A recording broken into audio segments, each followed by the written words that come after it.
Hello guys, welcome back to our channel. Episode ആരംഭിക്കുമ്പോൾ കാണിക്കുന്നത് Gayathri വില്ലയാണ്. Cake മുറിച്ചതിന് ശേഷം എല്ലാവർക്കും കേക്ക് നൽകുകയാണ് പാർവതിയും വിശാലും. തുടർന്ന് പ്രഭാവതിക്കും പ്രതാപനുമൊക്കെ പാറു കേക്ക് നൽകുമ്പോൾ അവർ തിരിച്ചും പാറുവിന് കേക്ക് കൊടുക്കുന്നുണ്ട്. അങ്ങനെ സുശീലയും പാറുവിന് കേക്ക് കൊടുക്കുന്നു. പിന്നീട് പാറു ജാസ്മിന്റെ അടുത്തേക്ക് ചെല്ലുമ്പോൾ ജാസ്മിൻ പാറുവിന് കൊടുക്കുന്നില്ല. പ്രഭാവതി ജാസ്മിനോട് കൊടുക്കാൻ പറയുമ്പോൾ ദേഷ്യത്തോടെ പ്രഭാവതിയുടെ അടുത്തേക്ക് ചെല്ലുകയാണ് ജാസ്മിൻ. എന്റെ ജാസ്മിൻ, നീ അവൾക്ക് ആ കേക്ക് അങ്ങ് കൊടുത്തേക്ക്. അവൾക്ക് വായ്ക്കരിയിടാൻ ഇനി അധികം സമയമൊന്നുമില്ല. ഇത് കേൾക്കുന്ന ജാസ്മിൻ ചിരിച്ചുകൊണ്ട് പാർവതിക്ക് കേക്ക് നൽകുകയാണ്. എന്നിട്ട് മനസ്സിൽ പറയുകയാണ്, അടുത്ത വർഷം ഈ സമയമേ നീ മണ്ണിന്റെ അടിയിലായിരിക്കും. തുടർന്ന് വിശാലിന്റെ അടുത്തേക്ക് ചെന്ന് കേക്ക് വിശാലിന് കൊടുക്കുകയാണ് ജാസ്മിൻ.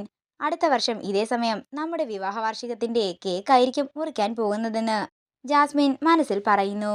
തുടർന്ന് ജാസ്മിൻ കൈ കഴുകാൻ പോകാൻ നേരമാണ് പാറു ജാസ്മിന്റെ കയ്യിലുള്ള മോതിരം ശ്രദ്ധിക്കുന്നത്. കൂടെ ജാസ്മിന്റെ കയ്യിലുള്ള ഫോണും.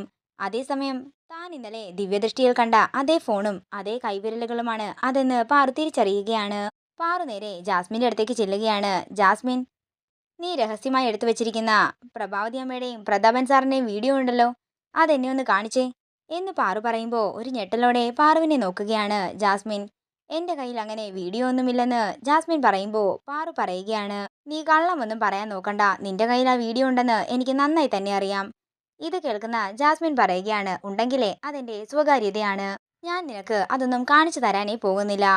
ജാസ്മിൻ, മര്യാദയ്ക്ക് കാണിക്കുന്നതാ നിനക്ക് നല്ലത്.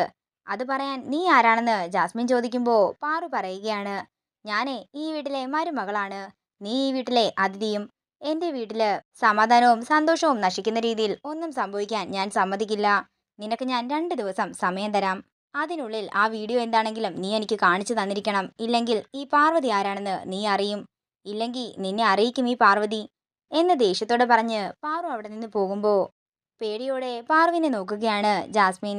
ഞാൻ രഹസ്യമായി എടുത്തു വെച്ച വീഡിയോയുടെ കാര്യം അവൾ എങ്ങനെ അറിഞ്ഞതെന്ന് ജാസ്മിൻ മനസ്സിൽ പറയുന്നു. പിന്നീട് കാണിക്കുന്നത് മുറിയിലേക്ക് പോകുന്ന പാറുവിനെയാണ്. അമ്മയും പ്രതാപൻ സാറും രഹസ്യമായി എന്തായിരിക്കും സംസാരിച്ചത്? ജാസ്മിൻ എന്തിനാ അത് ഫോണിലെടുത്ത് വെച്ചിരിക്കുന്നത്? അതേസമയം വിശാല് ഒരു പീസ് കേക്കുമായിട്ട് പാറുവിന്റെ അടുത്തേക്ക് വരികയാണ്. നീ അവിടുന്ന് കുറച്ചല്ലേ കഴിച്ചുള്ളൂ, ഇന്നാ ഈ കേക്ക് കഴിക്ക്. എനിക്ക് വേണ്ട വിശാൽ സാർ, വേണ്ടാത്തോണ്ടാ. ഓ, ഇനിയും തടിക്കുമെന്ന് വിചാരിച്ചാണോ താൻ കേക്ക് കഴിക്കാത്തതെന്ന് വിശാല് ചോദിക്കുമ്പോൾ ഇത് കേട്ട് പൊട്ടിച്ചിരിക്കുകയാണ് പാറു.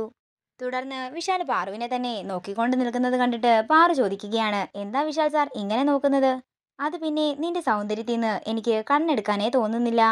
ഇത് കേൾക്കുന്ന പാറു ചിരിച്ചുകൊണ്ട് നാണത്തോടെ നിൽക്കുമ്പോൾ വിശാല് പറയുകയാണ്, പിന്നെ നിന്റെ ഈ ചിരിയും. ഇങ്ങനെ പുകഴ്ത്തലെ വിശാൽ സാറെന്ന് പാറു പറയുമ്പോൾ പാറുവിനെ ചേർത്ത് പിടിക്കുകയാണ് വിശാൽ. തുടർന്ന് വിശാല് തന്നെ പാറുവിന് തന്റെ കൈകൊണ്ട് കേക്ക് എടുത്ത് കൊടുക്കുകയാണ്. പാറു വിശാലിനും കേക്ക് കൊടുക്കുന്നു. വിശാല് പാട്ട് പാടുകയാണ്. പാട്ട് കേട്ടിട്ട് പാറു പറയുകയാണ്, വിശാൽ സാറ് നന്നായിട്ട് പാടുന്നുണ്ടല്ലോ. അതെ, കോളേജ് സമയത്ത് ഞാനൊരു ഗായകൻ തന്നെ ആയിരുന്നു. അയ്യോ, ഞാൻ സാറിന് സമ്മാനമൊന്നും തന്നില്ലല്ലോ എന്ന് പാറു പറയുമ്പോൾ പാറുവിനെ നോക്കിക്കൊണ്ട് വിശാല് പറയുകയാണ്, എനിക്ക് കിട്ടിയ സമ്മാനങ്ങളിൽ ഏറ്റവും വലുതല്ലേ ഈ നിൽക്കുന്ന പാറു. ഇത്രയും സ്നേഹമുള്ള വിശാൽ സാറിനെയാണോ ഞാൻ കൊല്ലാൻ പോകുന്നത് എന്ന് മനസ്സിൽ പറഞ്ഞ് കരയുകയാണ് പാറു. എന്താ പാർവതി, നീ എന്താ കരയുന്നതെന്ന് വിശാല് ചോദിക്കുമ്പോൾ പെട്ടെന്ന് വിഷമത്തോടെ ആ മുറിയിൽ നിന്നും പോവുകയാണ് പാറു. പിന്നീട് കാണിക്കുന്നത് പ്രതാപനെയും പ്രഭാവതിയുമാണ്. പ്രതാപ ചോദിക്കുകയാണ്, ചേച്ചി, നമ്മൾ രഹസ്യമായി സംസാരിച്ചത് ആരായിരിക്കും ഫോണിൽ റെക്കോർഡ് ചെയ്തത്? ആ വീഡിയോ ആരായിരിക്കും മറ്റുള്ളവരുടെ മൊബൈലിലേക്ക് സെൻഡ് ചെയ്ത് കൊടുത്തിട്ടുണ്ടാവുക? അത് തന്നെയാ പ്രതാപ ഞാനും ആലോചിക്കുന്നത്. എന്നാലും ചേച്ചി, ആ വീഡിയോയിൽ നമ്മൾ എന്താകും സംസാരിച്ചിട്ടുണ്ടാവുക? നമ്മൾ എത്രയോ കാര്യങ്ങളെക്കുറിച്ച് സംസാരിച്ചിരിക്കുന്നു പ്രതാപ, അതിലേതാണെന്ന് എനിക്കും അറിയില്ല. എന്തായാലും ഇതങ്ങനെ വെറുതെ വിടാൻ പാടില്ല പ്രതാപ. ആരാണത് റെക്കോർഡ് ചെയ്തതെന്നേ നമുക്ക് ഉടൻ തന്നെ കണ്ടുപിടിക്കണം. അതെന്താണെങ്കിലും കണ്ടുപിടിച്ചേ തീരൂ. പക്ഷേ പാർവതി ആ വീഡിയോ കണ്ടിട്ടുണ്ടെന്നാ ചേച്ചി എനിക്ക് തോന്നുന്നത് എന്ന് പ്രതാപൻ പറയുമ്പോൾ അങ്ങോട്ടേക്ക് ജാസ്മിൻ വരികയാണ്. പാർവതിയുടെ അടുത്തുകൂടി തന്ത്രത്തിൽ നമ്മളെല്ലാം മനസ്സിലാക്കണമെന്ന് പ്രഭാവതി പറയുമ്പോൾ ജാസ്മിൻ മനസ്സിൽ പറയുകയാണ്, ഞാനാണ് ആ വീഡിയോ എടുത്തതെന്ന് ഇവരറിയാൻ പാടില്ല. അങ്ങനെ അറിഞ്ഞാൽ ഞാൻ പിന്നെ ഇവരുടെ കണ്ണിലെ കരടായി മാറും. അതുകൊണ്ട് അതൊരിക്കലും ഇവരറിയാനേ പാടില്ല. ഞാൻ എന്റെ ഫോണിൽ റെക്കോർഡ് ചെയ്ത വീഡിയോ എങ്ങനെ ലീക്കായി? പാർവതി എന്താ അങ്ങനെയൊക്കെ സംസാരിച്ചിട്ടുണ്ടാവുക എന്നൊക്കെ ആലോചിച്ചുകൊണ്ട് നിൽക്കുകയാണ് ജാസ്മിൻ. പിന്നീട് കാണിക്കുന്നത് പാറുവിനെയാണ്. മുറിയിലെ പൊടിയൊക്കെ തട്ടുകയാണ് പാറു. വിശാലിന്റെ ഫോട്ടോയിലൂടെ പാറു കൈയൊടിക്കുമ്പോൾ അങ്ങോട്ടേക്ക് ഗായത്രി വരികയാണ്. ഗായത്രിയെ കണ്ടയുടൻ തന്നെ പാർവതിക്ക് സന്തോഷമാകുന്നു. ഞാൻ അമ്മയെ കാണാൻ വേണ്ടി ഇരിക്കുകയായിരുന്നു. ഞാൻ മനസ്സിൽ വിചാരിച്ചപ്പോഴേ അമ്മ വന്നല്ലോ, എനിക്ക് സന്തോഷമായെന്ന് പാർവതി പറയുമ്പോൾ ഗായത്രി പറയുകയാണ്, നിങ്ങളുടെ വിവാഹ വാർഷികത്തിന് മംഗളാശംസകൾ പറയാൻ വേണ്ടിയാ ഞാൻ വന്നത്. ഐശ്വര്യം നിറഞ്ഞ ഒരു നല്ല ദാമ്പത്യ ജീവിതം നിങ്ങൾക്ക് എന്നും ഉണ്ടാകട്ടെ. അമ്മയുടെ ഈ വാക്കുകൾ കേട്ടപ്പോ എനിക്ക് ഒത്തിരി ഒത്തിരി സന്തോഷമായെന്ന് പാറു പറയുന്നു. ഇനി പറ, മോൾ എന്തിനാ എന്നെ കാണണമെന്ന് ആഗ്രഹിച്ചത്? അത് പിന്നമ്മേ, എനിക്ക് എന്തൊക്കെയോ സംഭവിച്ചിട്ടുണ്ട്. അത് കൃത്യമായി പറയാൻ എനിക്കറിയില്ല. അതുപോലെ ഇവിടെ താമസിക്കുന്ന മുത്തശ്ശനെ കുറിച്ചും എനിക്ക് സംശയങ്ങളുണ്ടെന്ന് പാറു പറയുമ്പോ ഗായത്രി ചോദിക്കുകയാണ്, ശേഖരനെ കുറിച്ച് എന്ത് സംശയമാ മോൾക്കുള്ളത്? അദ്ദേഹത്തിന് ആകെ ഒരു ദുരൂഹതയാണ്. കണ്ണിന് കാഴ്ചയില്ലാത്ത അദ്ദേഹത്തെ ഞാനാ ഇങ്ങോട്ടേക്ക് കൂട്ടിക്കൊണ്ടുവന്നത്. അഭയം കൊടുത്തതും ഞാൻ തന്നെയാണ്. ഏതോ ഒരു ശേഖരനെ ഇങ്ങോട്ടേക്ക് കൂട്ടിക്കൊണ്ടുവരണമെന്ന് പറഞ്ഞത് ദേവമ്മ തന്നെയല്ലേ?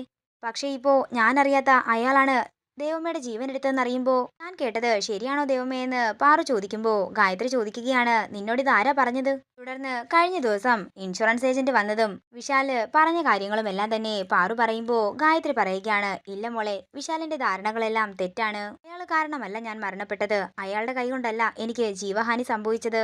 പിന്നെ ആരാ അത് ചെയ്തതെന്ന് പാറു ചോദിക്കുമ്പോ ഗായത്രി പറയുകയാണ്, ഇപ്പോ അത് എനിക്ക് പറയാൻ സാധിക്കില്ല മോളെ. പറയാൻ നീ എന്നെ നിർബന്ധിക്കരുത്. പക്ഷേ എന്റെ ഒരു സംശയം മാറ്റാൻ ദേവമ്മയെ കൊണ്ട് സാധിക്കും.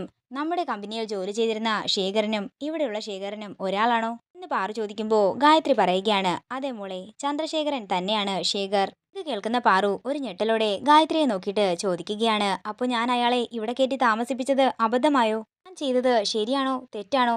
ദേവമ്മ എന്തിനാ എന്നോട് അയാളെ ഇങ്ങോട്ടേക്ക് കൊണ്ടുവരാൻ പറഞ്ഞത് എന്നൊക്കെ പാറു ചോദിക്കുമ്പോ പുഞ്ചിരിയോടെ പാറുവിനെ നോക്കുകയാണ് ഗായത്രി. ഇതോടുകൂടി ഇന്നത്തെ എപ്പിസോഡ് ഇവിടെ തീരുകയാണ്. വീഡിയോ ഇഷ്ടമായെങ്കിൽ മറക്കാതെ ലൈക്ക് ചെയ്യുക, ഷെയർ ചെയ്യുക, കമന്റ് ചെയ്യുക. കൂടുതൽ സീരിയൽ അപ്ഡേറ്റ്സിനായി മറക്കാതെ സബ്സ്ക്രൈബ് ചെയ്യുക നയൻസ് ക്രിയേഷൻസ്.